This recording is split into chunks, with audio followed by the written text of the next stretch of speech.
Bonjour et merci de nous rejoindre pour la vidéo d'aujourd'hui. Avant de débuter, sachez que nous publierons quotidiennement de courtes vidéos. Vous pouvez les regarder sur YouTube, mais aussi sur TikTok et Instagram. Les liens vers nos comptes Instagram et TikTok se trouvent dans la boîte de description. Merci pour votre temps. Voici la vidéo de la semaine. 3. Le fantôme de la veuve. Thassawang, un petit centre agricole du nord-est de la Thaïlande, a fait la une des journaux en 2013 lorsque 10 hommes sont morts soudainement et de façon inattendue. L'affaire a déconcerté les professionnels de la santé car les hommes étaient en bonne santé. De plus, ils ne faisaient rien de dangereux ou d'épuisant lorsqu'ils sont morts. Ils sont soit morts dans leur sommeil, soit alors qu'ils se promenaient. Les médecins ont déterminé que tous les hommes étaient morts d'une insuffisance respiratoire, mais ils étaient perplexes quant à la cause de l'arrêt de leur respiration. Mais les villageois connaissaient le meurtrier des hommes, un fantôme de veuve. Dans le folklore thaïlandais, une veuve fantôme, ou Phi Mai Mai, est un esprit malveillant d'une femme qui a commis l'adultère ou est morte de façon violente. Elles apparaissent sous la forme de belles femmes et attirent des hommes sans méfiance vers la mort afin d'emporter leurs âmes dans l'au-delà pour assouvir leurs désirs. Le village a engagé un médium pour évaluer la région. Le médium a dit aux villageois que la veuve allait vers les familles ayant un seul fils. Le médium a dit aux villageois qu'ils pouvaient se protéger en accrochant une chemise rouge devant leur maison. Cela éloignerait les mauvais esprits et protégerait les occupants. Les villageois ont suivi les conseils et les décès ont cessé. Ce n'était pas la seule fois qu'un fantôme de veuve hantait une région thaïlandaise. En 2018, les habitants de Dong Ye ont été terrifiés lorsque 2 hommes sont morts dans leur sommeil. Les villageois ont aussi appelé un médium. Le médium a dit que les fantômes voulaient prendre 2 âmes de plus. Les habitants ont accroché des chemises rouges devant leur maison et il n'y a pas eu d'autres décès. Dans une autre affaire la même année, le petit hameau de Nakhon Phanom a été pris de panique lorsque 5 hommes sont morts. Ces hommes étaient dans la quarantaine et sont morts dans leur sommeil.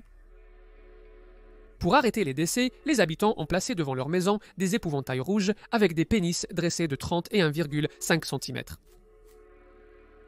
Les pénis étaient censés représenter la force et la masculinité. Ils faisaient aussi porter des vêtements de femmes aux hommes dans l'espoir de tromper le fantôme de la veuve. Cela semblait avoir fonctionné car le fantôme de la veuve n'a plus fait de victimes.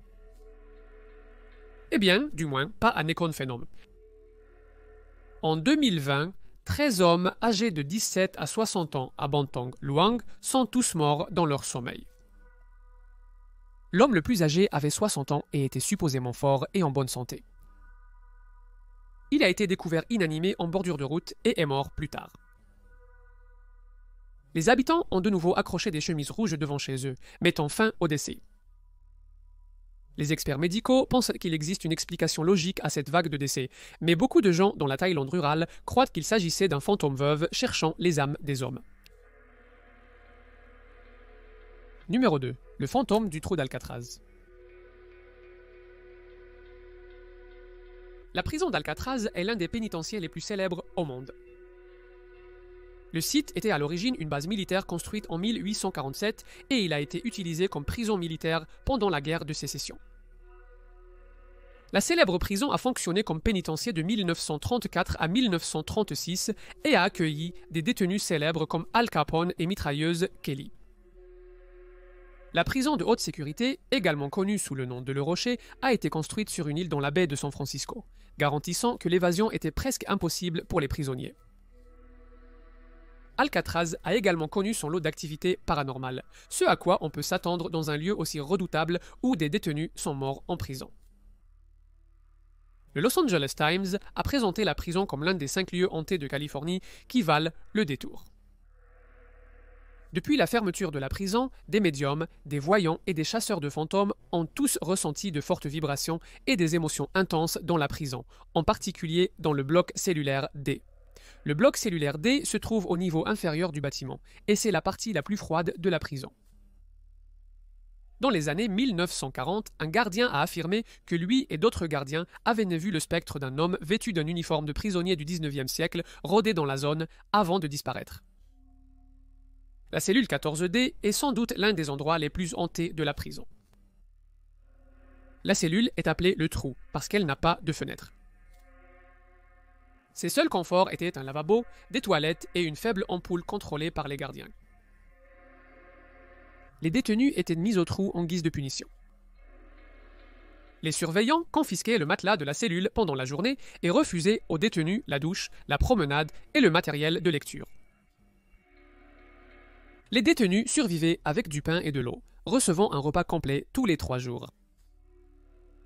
Les autorités pénitentiaires condamnèrent les détenus à jusqu'à 19 jours au mitard. Dans l'obscurité, même les détenus les plus endurcis s'effondraient, ayant l'impression de ne pas être seuls dans leur cellule. Au milieu des années 1940, un détenu anonyme a été mis au mitard. En peu de temps, le détenu a hurlé et supplié d'être libéré. Le détenu a affirmé qu'il y avait quelqu'un ou quelque chose avec des yeux brillants dans la cellule avec lui. Les gardiens de prison ont ignoré les supplications du détenu. Le détenu a crié toute la nuit. Soudain, les cris se sont tus et le silence a envahi la cellule de l'homme. Les gardiens ont trouvé le détenu mort dans sa cellule le lendemain matin. Le détenu aurait eu une expression horrible sur le visage et des marques d'étranglement autour du cou. L'autopsie a conclu que les blessures n'étaient pas auto-infligées. Les agents pénitentiaires ont juré qu'ils n'avaient rien fait au détenu. Après la mort du détenu, les agents pénitentiaires qui faisaient l'appel comptaient souvent un détenu de plus. Ils pensaient que quelqu'un se trouvait dans la cellule 14D. Mais on pense qu'il ne s'agissait que de l'apparition de l'homme mort. D'autres gardiens de prison ont affirmé avoir vu l'entité aux yeux brillants, qu'ils ont appelée la chose. Récemment, les visiteurs de la cellule ont ressenti des baisses de température. Il semble toujours faire 20 degrés de moins que dans le reste de la prison. Des médiums ont aussi ressenti des vibrations nettement plus intenses dans cette cellule. L'héritage paranormal du détenu dans le trou s'ajoute à la réputation de brutalité d'Alcatraz. Si vous voulez en savoir plus sur les hantises d'Alcatraz, veuillez regarder la vidéo « 3 fantômes d'Alcatraz ». Vous trouverez un lien dans la description ci-dessous et à la fin de cette vidéo. 1. La famille Jamison. Le 8 octobre 2009, Bobby Jamison, âgé de 44 ans, sa femme Cheryl Lynn, âgée de 40 ans, et leur fille Madison, âgée de 6 ans, ont quitté leur maison à Eufaula, Oklahoma, et ont disparu. La famille menait apparemment une vie normale, et les amis savaient qu'ils aimaient bien passer du temps en plein air. Leurs amis et leur famille espéraient qu'ils étaient pas simplement partis en camping sur un coup de tête. Mais leurs craintes se sont confirmées 8 jours après la disparition de la famille, lorsque leur camion verrouillé a été retrouvé à environ 1 heure de route de leur domicile. Les Jamison avaient récemment visité la région où le camion a été abandonné, car ils espéraient acheter 40 acres dans le secteur. Leur chienne, Maisie, a été retrouvée dans le camion, mal nourrie mais vivante. Dans le camion se trouvaient aussi leurs effets personnels. Portefeuille, pièces d'identité, téléphone, système de positionnement global et environ 32 000 $. La police a enquêté sur la disparition de la famille, mais les objets trouvés n'ont fait que les dérouter davantage. Le téléphone portable de Bobby contenait une photo de Madison, 6 ans prise la veille de leur disparition. Sur la photo, Madison est à l'extérieur, dans les montagnes. Son visage affiche une expression étrange et ses bras sont croisés. Cette photo étrange a amené certains à croire que la famille avait été kidnappée et que le ravisseur avait pris la photo avec le téléphone de Bobby. Les enquêteurs ont également été intrigués par la grande somme d'argent. 32 000 $ représentait beaucoup d'argent pour Bobby et Cheryl Lynn, qui vivaient de prestations d'invalidité. Bobby souffrait de graves problèmes de dos à la suite d'un accident de voiture en 2003 et Cheryl Lynn était atteinte de troubles bipolaires et de dépression sévère. Certains pensent qu'ils ont obtenu cet argent par des activités illégales comme la drogue, mais on croit qu'il s'agissait en fait d'une partie du règlement à la suite de l'accident de Bobby. Un groupe de recherche composé d'environ 300 à 400 bénévoles a fouillé la zone où la voiture avait été abandonnée, à l'aide de drones, de quads et de différents animaux de recherche. Mais aucune trace de la famille n'a été trouvée, ni aucun signe de lutte. La police ignorait si la famille avait été contrainte de quitter leur véhicule ou si elle était partie volontairement. Beaucoup de temps s'est écoulé avant que l'affaire ne soit classée sans suite. Le 16 novembre 2013, plus de 4 ans après la disparition des Jamison, un groupe de chasseurs est tombé sur leurs restes squelettisés dans une zone boisée à quelques kilomètres de leur voiture. La cause du décès n'a pu être déterminée pour aucun d'entre eux car les restes étaient trop décomposés et certaines parties des corps manquaient. Cependant, aucun signe de violence n'était présent sur les restes, excluant ainsi l'hypothèse d'un assassinat. Cette découverte a poussé les enquêteurs à rouvrir l'affaire. Les enquêteurs ont analysé les images de vidéosurveillance du domicile familial le jour de la disparition. Ils ont remarqué que la famille chargeait leur camion dans un état de transe, s'arrêtant souvent pour fixer le vide au loin. Les enquêteurs ont également noté que Sherilyn avait mis une mallette marron et une arme à feu dans le camion. Ni l'arme à feu ni la mallette n'ont jamais été retrouvées. Alors que les autorités examinaient les indices et interrogèrent des personnes, elles se retrouvaient avec plus de questions que de réponses. L'affaire reste non résolue, mais il existe plusieurs théories sur ce qui leur est arrivé. La première théorie est que la famille s'est perdue dans les bois et est morte d'hypothermie. Cependant, cela semble douteux car les problèmes de dos de Bobby l'auraient empêché de faire de longues marches. De plus, l'alignement des corps côte à côte, face contre terre, évoque davantage des exécutions. Une autre théorie était que Bobby ou Sherilyn étaient le meurtrier et qu'ils se sont suicidés. Au moment de leur décès, il semblait que le couple avait des problèmes dans leur relation. La police a trouvé une lettre en colère que Sherilyn avait écrite à Bobby dans le camion. Dans la lettre de 11 pages, Sherilyn accusait Bobby de ne pas se soucier de leur fille et elle détestait qu'il soit un solitaire et un ermite. Elle a aussi écrit vouloir divorcer. Mais la police pense qu'un meurtre était improbable. Notamment, les corps ne montraient aucune trace de violence. De plus, aucune arme n'a été retrouvée. L'un des plus grands mystères est ce qui est arrivé à l'arme que Sherilyn avait mise dans le camion. Une autre théorie suggère que la famille était impliquée dans un trafic de drogue et que les 32 000 $ devaient servir à un achat de stupéfiants. La famille a été assassinée suite à un incident tragique. Mais pourquoi le couple aurait-il amené leur enfant de 6 ans à un trafic de drogue? De plus, pourquoi un trafiquant de drogue les aurait-il tués sans voler l'argent? La police n'a trouvé aucune preuve que le couple était impliqué dans la drogue, ils ont donc écarté cette possibilité. La mère de Shailene, Connie Coquitan, pense qu'une secte a assassiné la famille. Coquitan a affirmé que la secte avait mis la famille sur liste noire. Cependant, aucune preuve n'a été trouvée pour corroborer ces dires. Une autre théorie suggère que le père de Bobby, Bobby Dean Jamison, aurait quelque chose à voir avec leur mort. Le père et le fils s'étaient querellés concernant la possession d'une station-service.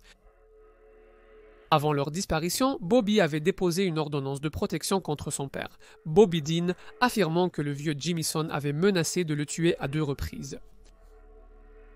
Dans l'ordonnance de protection, Bobby a décrit son père comme étant au-dessus des lois et impliqué avec des prostituées, des gangs et de la méthamphétamine.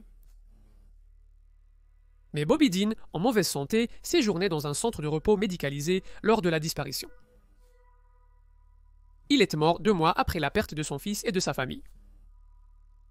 D'autres théories suggèrent que la famille aurait été impliquée avec des suprémacistes blancs, des pédophiles, le programme de protection des témoins ou des cartels de drogue. Une théorie troublante suggère qu'un élément surnaturel serait à l'origine de la mort de la famille. De nombreux amis et membres de la famille ont affirmé qu'ils mentionnaient souvent que leur maison était hantée. Madison était en contact régulier avec le fantôme d'une petite fille nommée Emily qui était morte dans la maison. Les visiteurs ont aussi observé des phénomènes étranges dans la demeure. Nikki Chenot, la meilleure amie de Sherilyn, a affirmé sans exagérer que cette maison était hantée. Je ne veux pas paraître fou, mais chaque fois que j'y allais, je ressentais une présence horrible. Je repartais en me sentant tellement abattu et déprimé. » Fin de citation. Selon le pasteur Gary Brandon, le couple avait récemment perdu beaucoup de poids de manière visible. Bobby a dit à Brandon que sa maison était hantée par, je cite, 2 à 4 esprits sur son toit. Fin de citation. Il cherchait où acheter des balles spéciales pour éliminer les esprits. Il a également dit au pasteur que Sherilyn avait acheté un exemplaire de la Bible satanique pour plaisanter. Sherilyn a également parlé au révérend Brandon de la hantise. Elle a dit qu'elle et Madison voyèrent des esprits. Sherilyn pensait pouvoir exorciser les démons. L'ami de Sherilyn a déclaré à la police qu'elles avaient fait une séance de spiritisme chez Sherilyn et que cette dernière l'avait prise très au sérieux. Le texte semble incomplet. De gens croient que les esprits maléfiques qui les hantaient les ont menés à leur mort. Le sort de la famille Jamison restera peut-être à jamais un mystère. Merci d'avoir regardé la vidéo d'aujourd'hui. Si vous avez apprécié, nous vous serions reconnaissants de vous abonner. Pensez aussi à visionner nos vidéos courtes sur YouTube, Instagram et TikTok. Encore une fois, merci de nous avoir regardés.